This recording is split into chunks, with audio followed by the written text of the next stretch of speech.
miss you too, Squeaker. Now you go to sleep, huh? Charlie, will I ever see you again? Sure.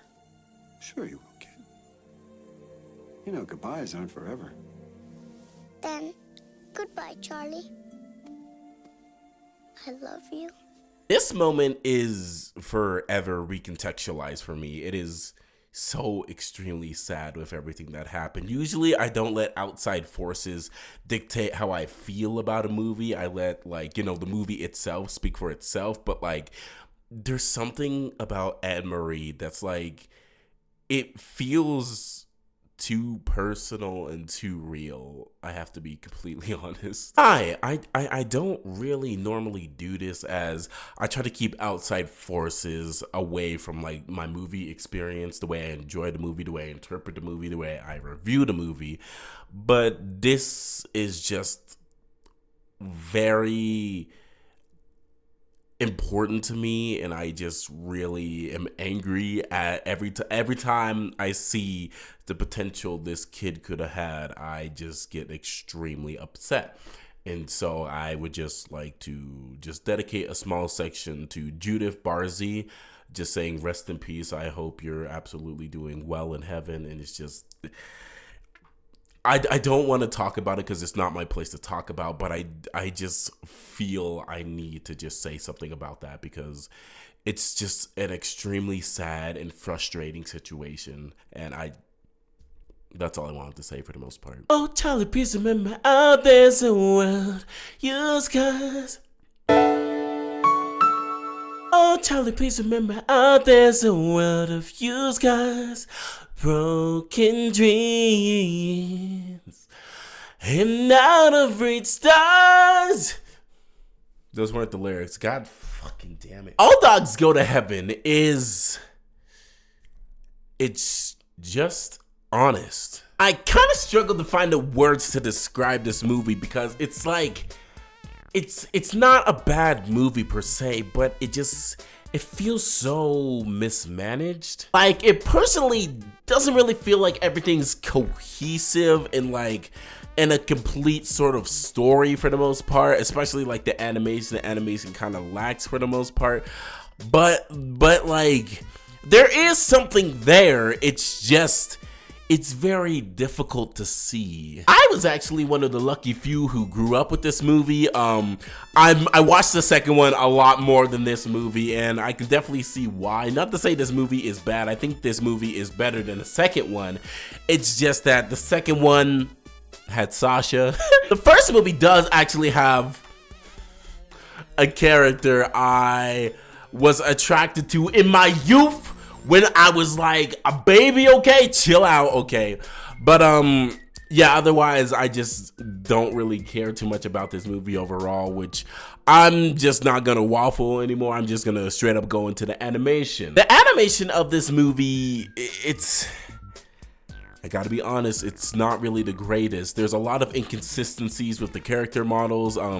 There's actually a lot of like weird things that go on with the animation, to where like some of the background elements feel like masked out, like they're layered on top of each other, and it just looks absolutely horrid. Or there's just like something's going on with the way they are moving their like backgrounds and like zooming it in and out, to where it just looks unfinished and unpolished as all hell. The animation itself on the art side is also very inconsistent. Like, it seems like 2 or 3 teams were working on the animation and like never really communicating to each other, because there's times to where the animation is very blurry, characters are very blurry. There's also times to where characters are high contrast and they just pop and stand out, and they just don't really fit the overall vibe of the rest of the movie.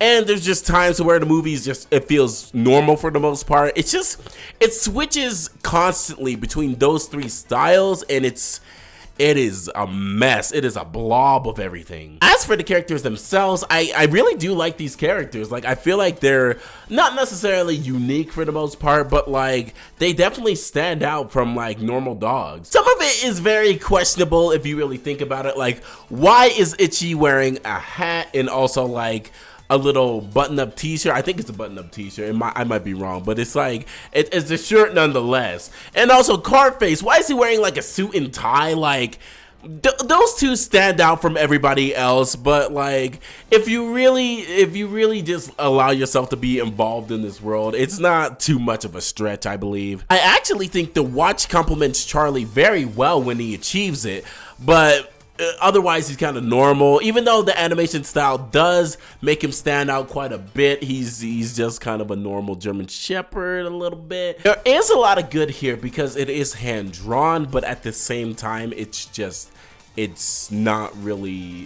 there to the quality of like Disney at the moment, because Disney was one of the only competitors at the time. Now, to talk about the music, this movie is in fact a musical, and it's a weird one because I feel like majority of the songs don't really add anything to the story or like add any character growth for the most part. Like our first song we are introduced to, Can't Keep a Good Dog Down. It's a pretty good song. I actually do enjoy the song, but like, does it really do anything for the story? I just don't believe so. It kind of adds a little bit of characterization to like Charlie and Itchy, their dynamic, which I really do like, but like otherwise it doesn't really tell us anything we can't really conclude or concur with the intro. I do, however, adore it being like a bar shanty, basically, to where like everyone's singing and chanting, "You can't keep a good dog down." I don't know. I like that. I love it. The second song is absolutely the best song in the movie, with Annabelle bringing these beautiful high notes and just beautiful riffs throughout his singing, like Charlie Barkin singing. It's so fantastic. Oh my god, it's so fantastic. Today there's sun, they said there'd be snow. When all's said and done, it's fun not to know. What keeps my heart humming is guessing what's coming. Let me be surprised. Charlie, please remember, down there's a world of used cars and single spars, broken dreams, and out of reach stars. Oh my god, her voice is so angelic. This ain't even supposed to be a pun. I'm just being completely real. Melba Moore, the singing voice for Annabelle, just does a fantastic job. Wow, big respect to her. She can sing. The only real issue I have with Let Me Be Surprised is basically the intro. It feels very drawn out, and Charlie Barkin singing at the very start is not very good or entertaining in any sense. It is like meant to tell a story, but at the same time, I don't know, I'm not interested in the story if it sounds like shit. Third song, which I believe is What's Mine Is Yours. Yeah, I'm pretty sure. Okay, the third song it's pretty decent. It's nothing really crazy, but like, I don't really see how it fits into the story at all. You can kind of argue it's about him learning kindness and like learning how to share kindness, but I don't really see it because like he was forced to go there and feed the animal. Well, feed a family. He wasn't necessarily forced, but like he kind of was forced because he was trying to make the kid happy, and the kid is his moneymaker. So therefore, I don't think it was like good intention overall. The song that follows short after is Soon You'll Come Home, and I can't really talk about this song because I know it's not really connected to like the girl, the actor who's singing this song, but like there's something about this song that's just recontextualized forever for me, and it just makes me sad every time I hear it. I just don't want to talk about this song. And then the final song, you know, before the credit song is Let's Make Music Together, and I don't know, this gay little crocodile or alligator, whichever one it is, they can sing, and I love it. It's just beautiful. Let's make music together, baby. Let's make sweet harmony. Oh, let's make, this is for you, mama. Oh, You okay, sweetheart? Let's make sweet harmony. Let's make music Charlie, I don't feel good. Oh, sweetheart. The song is literally over, and he's just like riffing on this shit. He's like, I don't care. I'm just gonna keep going. The singer's voice is just so silky smooth and like creamy, almost buttery. Like, I don't know why I said creamy. Creamy's kind of a wild thing to say for a voice. I absolutely adore and just cherish the way the singer just reaches the higher register and reaches those high notes. It's absolutely alluring. It's so fantastic. But again, just like the others, I just don't really know what this does for the story. It like, sure, it's like, let's make music together. Like, that's fine, but it has no real message to push the story forward. It's just kind of there, and it kind of just guides the story for the most part. It's not really moving the story. Let's make music together. Let's make sweet harmony. Oh, let's make music together. Hi, so I actually forgot to talk about the score. And the score is pretty decent for the most part. It's actually very excellent when the saxophone kicks in and they start using the motif of Can't Keep a Good Dog Down. They also use the motif of Soon You'll Come Home, which I find very nice. But like the strings, they're not very impressive. They're kind of just super boring, nothing really to care about. And I think there is some piano. The piano is just the same, which it's hard for me to hate piano, but I did not care for the piano in this. Let me introduce myself. Sit. I am Charlie B. Barkin, and this is my associate, Itchy Ford, Itchy Dachshund. Mr. Itchy to you. Now, to quickly traverse this story is about a dog named Charlie B. Barkin. I still hate that name, but anyway. Charlie is a co-business owner of a gambling facility with a person named Scarface, who is actually a dog, not a person, okay? Chill out. Okay. Okay, anyway, Scarface actually wants to keep all of the earnings and is part of the reason why Charlie is in jail. So he doesn't really want Charlie back, so he just ends up killing Charlie. Charlie ends up going to heaven, and from there he ends up taking a watch, which really like signifies his life, his essence, and he ends up winding it back up and going back to Earth in order to readjust himself back into society and back into business. He also ends up adopting this child who can speak to animals for whatever reason. We don't really question it.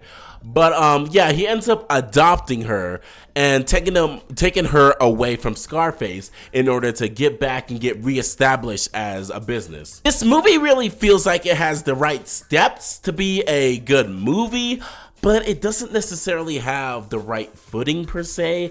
It's like, you can definitely tell at the last leg of this movie, like the last half of this movie, it feels messy and kind of rushed. Like, they add a lot of fade to black transitions or just like circle transitions, which it's the worst transitions like ever created. But like, excuse me. Anyway, I don't know why I can't say transitions right now, but that's just how it is. The main plot is actually extremely streamlined, which is absolutely fine. It's just that the main emotional moment seems to stem from Itchy and Charlie's relationship and their sort of like climax. That's not necessarily supposed to happen, I feel. You see, boss, it's gone too far. You wanted revenge on Carface, and I said, no, please, let's get out of town. But I stayed because you're my friend. And then you wanted to kidnap the girl, and I said, this is crazy. But I helped you. And then we got to dress the girl and read her stories, and she wants we should feed the poor. And the whole while I'm thinking, this is stupid. She's going to get us killed. But I stay because I'm your friend. But tonight, Charlie, he tried to kill me. He tried to kill me, Charlie, and you was out gallivanting with this girl. I say we should lose the girl, get out of town, Charlie, you and me, and call it even. Not only is Itchy the best character in the entire movie, he's an absolutely great friend. Even after all of this, he's talking about he's hurt. He got wounded by these thugs, and still he wants to work with Charlie. He just wants to get out of town and forget this ever happened. That is like there is a level of stupidity to it, but like at the same time, that's good friendship, man. Charlie and Anne-Marie's conclusion, it's sweet, but it doesn't really feel complete if you really think about the whole story to me.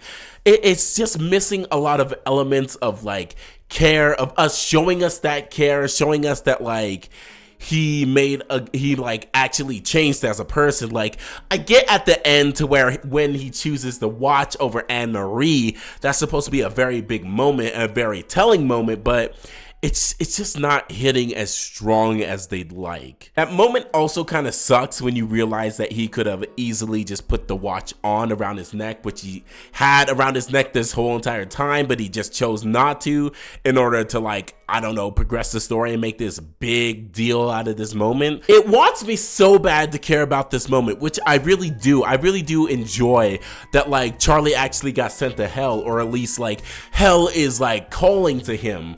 But you know, heaven's just like, nah, bro, you gave your life, bro. I mean, that's something. Like, it's kind of stupid, but at the same time, like, it's wholesome. Scarface's conclusion of dying to the gay crocodile was kind of like whatever. Like, the crocodile really had no real point to being in the story. It's just kind of there. So like, him dying to it doesn't really mean anything. It's just like, well, he was gonna die anyway, probably.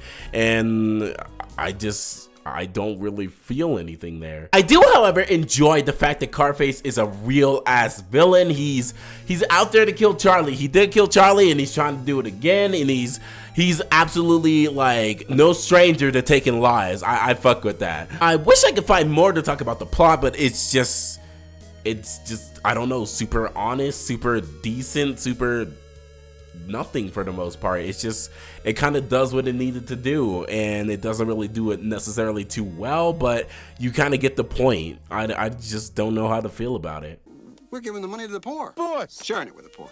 You mean like Robin Hood? Yeah, just like in the story. Just like in the story. Not gonna lie, I couldn't really find a place to put this anywhere in the review, but this is one of the only funniest moments in the movie. Like, this movie isn't really funny for the most part. It's kind of like, it's kind of decent, but like, I don't know. Itchy has some funny moments when he's being like a sarcastic asshole. I love it. So with all that being said, I am personally gonna give All Dogs Go to Heaven a 4. I really can't in the right mind give this higher than a 5. The animation is just way too consistent. It's like, it gives me a headache. It really, really does. And the music is like, some of the music is actually very outstanding, but does it add to the story? Which is what a musical is supposed to do. I don't feel so. I don't feel it. But yeah, that's all I have to say. Anyway, how's it going, pups? It's the K9, and I'm...